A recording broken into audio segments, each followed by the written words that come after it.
Bien, se están por cumplir 50 años del golpe de Estado que dio origen a la última dictadura militar en Argentina, y justo en este mes de marzo tan importante, tan simbólico también, digo, porque es una fecha de conmemoración de los hechos ocurridos hace 50 años, se conoció que el equipo argentino de antropología forense había logrado la identificación parcial de 12 personas entre los restos óseos que fueron hallados en un centro clandestino de detención que funcionó en Córdoba, en La Perla, en el centro clandestino de detención La Perla de Córdoba.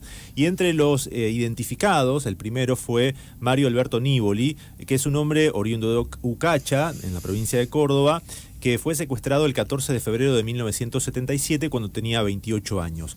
Para la familia fue un proceso muy largo porque fueron 49 años, casi 50 años de búsqueda de una persona que permanecía como desaparecida, y justamente hace un par de días, una semana, un poquito más de una semana, se conoció la identidad y que estaba entre los restos encontrados allí en La Perla, en Córdoba. Vamos a hablar con su hija, que ella era muy niña, muy pequeña, o sea, creo que tenía meses cuando sucedieron estos hechos, y es rosarina, está, digamos, asentada aquí en la ciudad, forma parte también del cuerpo docente de la Facultad de Psicología, ¿no? Si mal no tengo entendido, y estamos en contacto con ella para que nos cuente un poco también cómo fue todo el proceso. Soledad Nívoli es hija de Mario Nívoli, asesinado en la última dictadura militar. Hola Soledad, ¿cómo te va? Buenos días.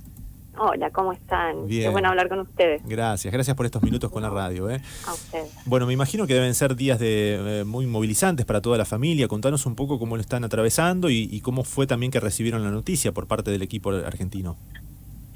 Sí, la verdad que fue eso, un terremoto, un tsunami, no sé, todas las imágenes de la conmoción que se puedan imaginar.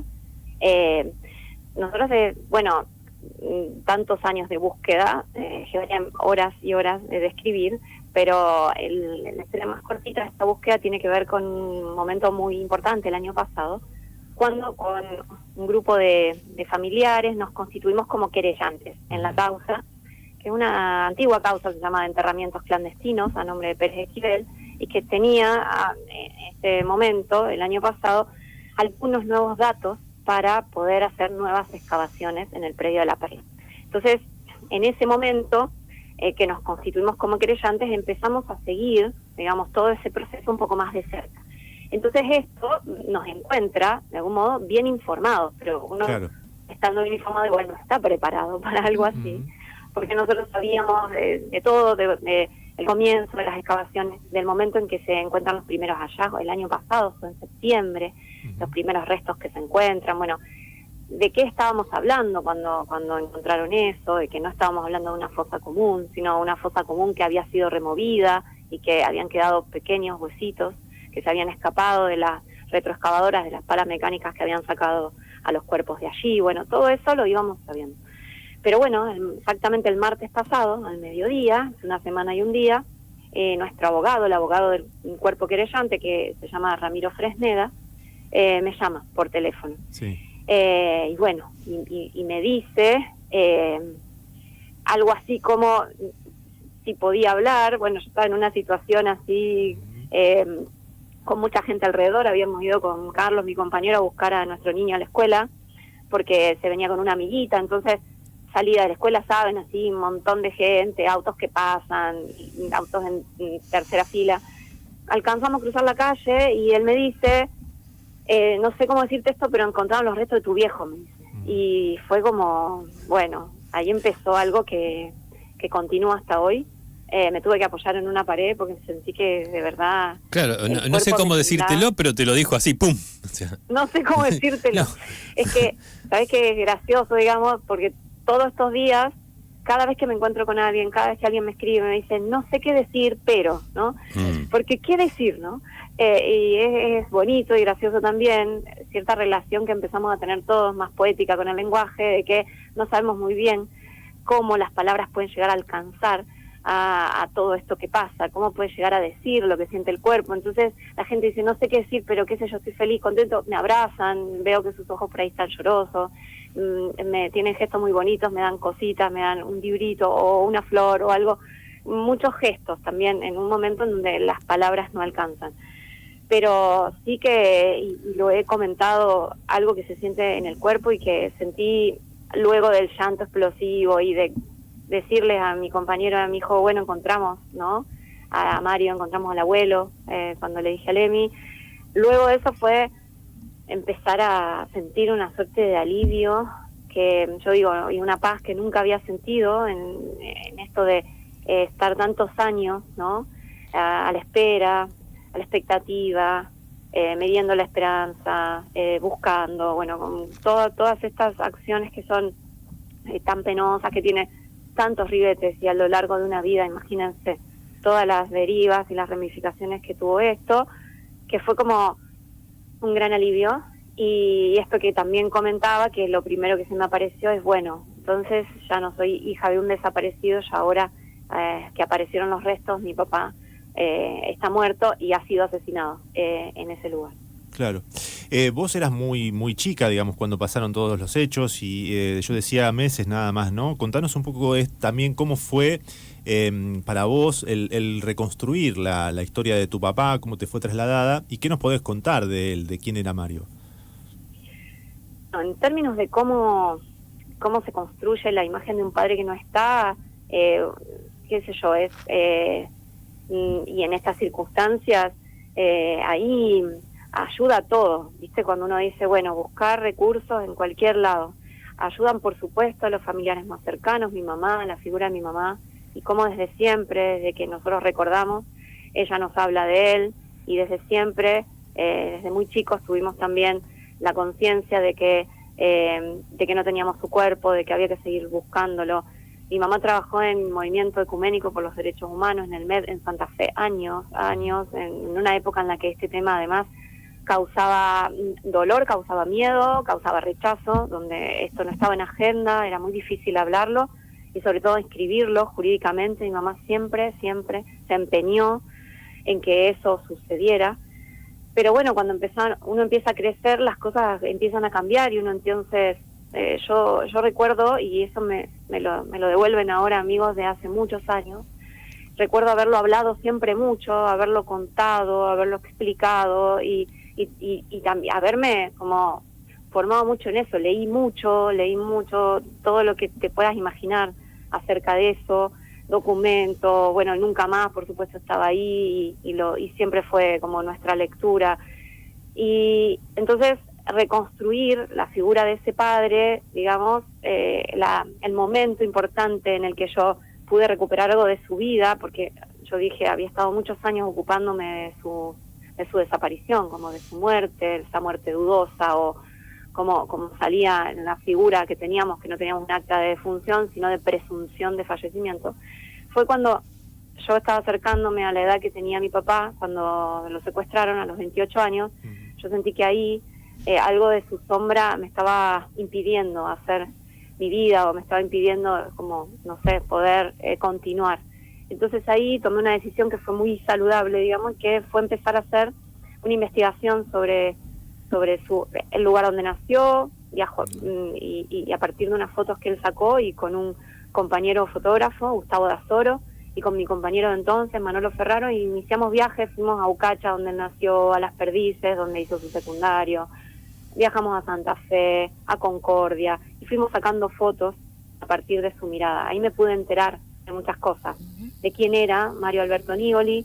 Era un joven muy inteligente, decían todos, muy estudioso, le encantaba leer, pero también le gustaba mucho la música, era baterista, tenía un grupo de rock, le gustaban muchísimo los Beatles, le gustaba jugar al billar, y le gustaba mucho la fotografía, o sea que tenía un alma sensible o artística así muy importante y desarrollada. Y luego, cuando se fue a vivir a Santa Fe, porque se fue a estudiar ingeniería química a la Universidad Nacional del Litoral, allí conoció la militancia, su compromiso militante, primero en la Juventud Peronista y luego en Montoneros, y también la conoció a mi mamá, y ahí se casaron y tuvieron a mi hermano.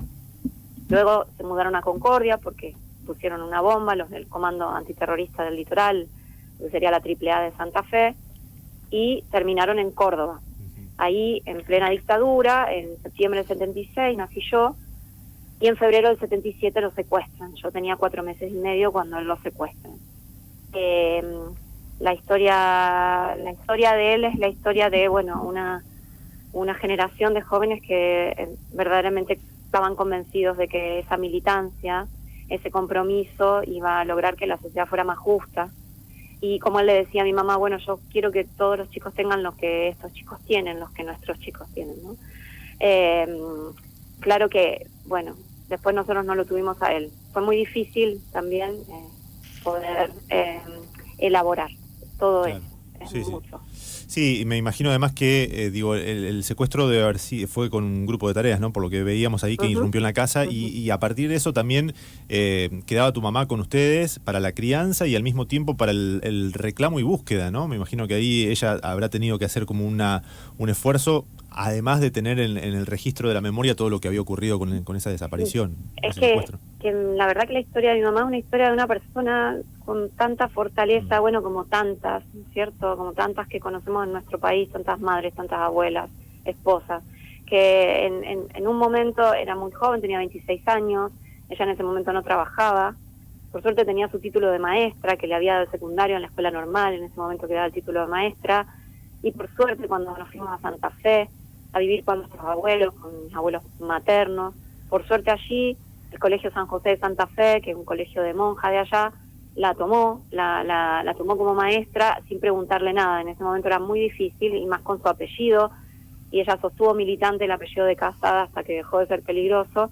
Bueno, sostuvo eso. Entonces ella de pronto se convierte en una madre que tiene que criar a dos chicos muy chicos, una persona que tiene que trabajar doble, hasta triple turno, y una persona que además militó de manera muy consciente, y militó formalmente cada una de las leyes que fueron amparándonos a nosotros como hijos desaparecidos, bueno, y a ella como esposa. Entonces tuvo una vida muy dura, una vida realmente como muy estoica, digo yo, una persona que se mantuvo siempre firme en esa militancia de memoria. Y cuando se dieron la sentencia del mega juicio de La Perla, en octubre del 2016, un momento tan fundamental para nosotros también, para el país y para nuestra familia, un momento tan esperado por ella. Ella estaba obsesionada con el hecho de que mi papá no había tenido un juicio, no había tenido un proceso legal, no había, si lo acusaban de algo, no había seguido las líneas legales para eso, que quería que eso sucediera con los perpetradores, ¿no? Yo hoy recordaba que cada vez que íbamos a las marchas, cuando se cantaba en ese momento, paredón, paredón, para los milicos que vendieron la nación, mi mamá dejaba de cantar. Ella nunca cantó eso porque ella no creía en la pena de muerte y no creía en la venganza, creía en la justicia, siempre creyó en eso.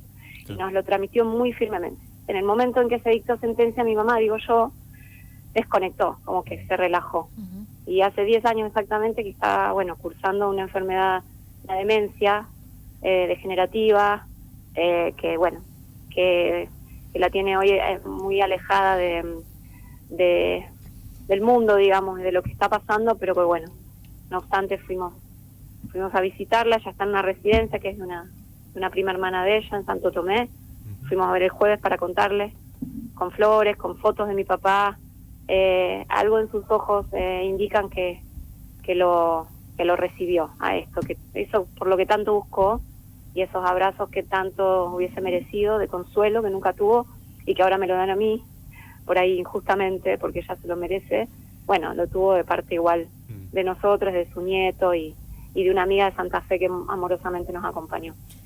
Soledad, buen día. Julia te saluda. Pensaba, bueno, a poco, o sea, este encuentro, digamos, estos cuerpos se reconocen muy cerca de cumplirse 50 años del inicio del golpe, en un contexto completamente desfavorable para la búsqueda de memoria, verdad y justicia, porque el gobierno nacional no acompaña y más bien todo lo contrario. Digo, ¿qué significa para vos, para las personas que te acompañaron, para tu familia, que esto haya sucedido, que se hayan podido identificar los restos de tu papá?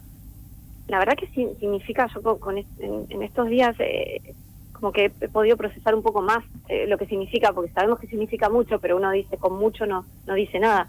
Pero una de las cosas más importantes, me parece, a tener en cuenta, más cuando se señala lo del contexto, es que es que algo en los mecanismos democráticos, en los mecanismos de la ciencia, en los mecanismos de la producción de conocimiento y de la universidad, siguió funcionando, ¿no? Siguió funcionando porque son distintos los tiempos, los tiempos de las vociferaciones, podríamos decir, del Ejecutivo son unos, pero los tiempos de la ciencia, los tiempos de la búsqueda, que jamás cejaron, que jamás se interrumpieron, porque la búsqueda de la EAF fue continua todos estos años, las búsquedas del Departamento de Geología no cesaron, esos tiempos son otros, y de pronto coincide con un Ejecutivo que vocifera que el hallazgo de la ciencia demuestra algo tan importante, algo que esperábamos durante 49 años, demuestra que en La Perla se cometieron 2.500 asesinatos, que se los enterraron cerca de allí,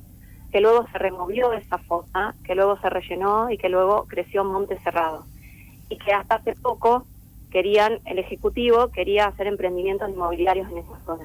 Bueno, allí la justicia, la ciencia, la universidad actuaron. Entonces, lo que quiere decir es que algo de nuestra democracia sigue firme. Tenemos que ir por ahí, tenemos que seguir por esa vía. No tenemos que ser tan presidencialistas, tenemos que ser más democráticos, ahí, en ese punto. Entonces, es algo súper, súper importante. Es la evidencia científica, ¿no? La evidencia de que eso no era un invento, de que no estaban de viaje, de que todas las fábulas que podían llegar a hacer sobre eso no son así. Pero además es la evidencia de un horror que no podemos ni siquiera mensurar, ¿no? Yo a veces digo, para dimensionar el horror, ustedes tienen que darse cuenta que una fosa común hubiese sido una buena noticia. No es una fosa común, ojalá hubiésemos encontrado más huesitos de mi papá.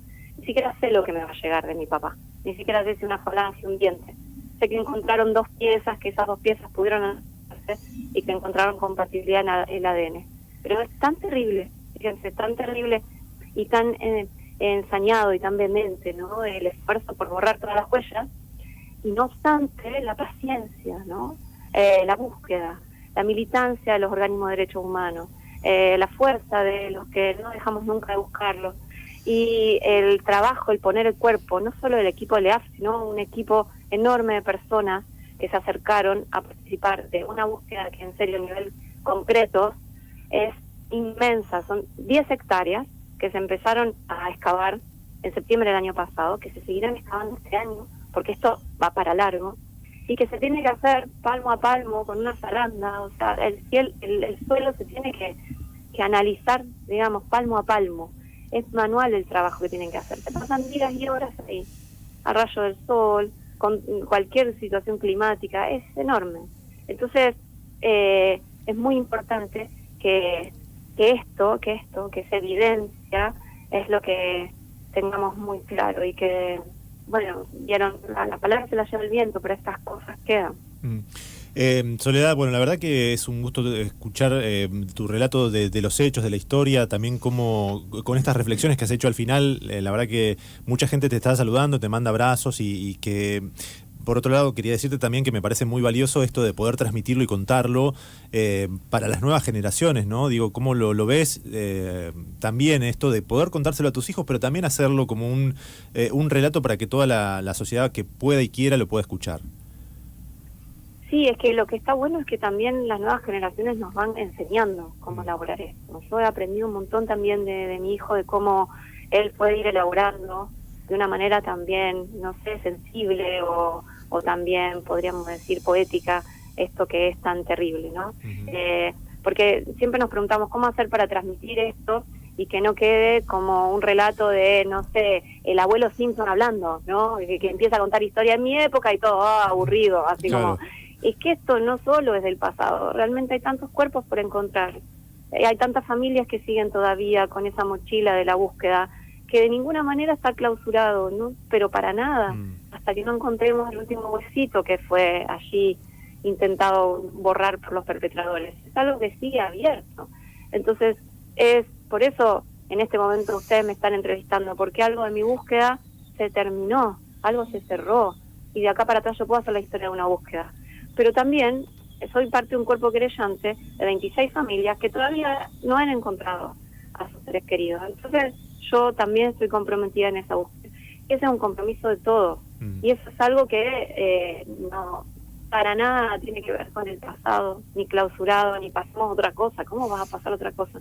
Si siempre está ahí, eso, pendiente, darle la despedida que se merece a alguien que, bueno, que murió, ¿no? Porque, bueno, como dice Graciela Geuna, una de las sobrevivientes y que busca a su marido allí, dice, la muerte es parte de la vida, uno todo el tiempo está con esa realidad, digamos, y uno pierde a sus seres queridos, y hay muchos niños que no tienen sus abuelos porque murieron. Pero una cosa es eso, y otra cosa es la desaparición, que es el horror, que es algo perverso, que es algo oscuro y algo innombrable. Entonces, es traerlos otra vez, ¿no?, a la vida y al ciclo de la vida, que también tiene que ver con la muerte. Entonces, cuando yo le dije a Emiliano, apareció el abuelo y él me dijo, se le iluminó la cara, me dijo sus huesitos, es que era muy claro que estábamos esperando sus huesitos para poder hacer algo con él. Así que eso, me parece que no seguir dialogando, seguir hablando. Hay que hablarlo cuantas veces podamos y esperar las preguntas que vengan y seguir tratando de darle vueltas a esta historia tan tenebrosa. Soledad, te mandamos un abrazo grande y muchísimas gracias por estos minutos con Radio Universidad.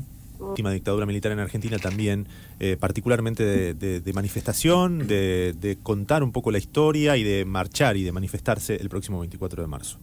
10:53, seguimos.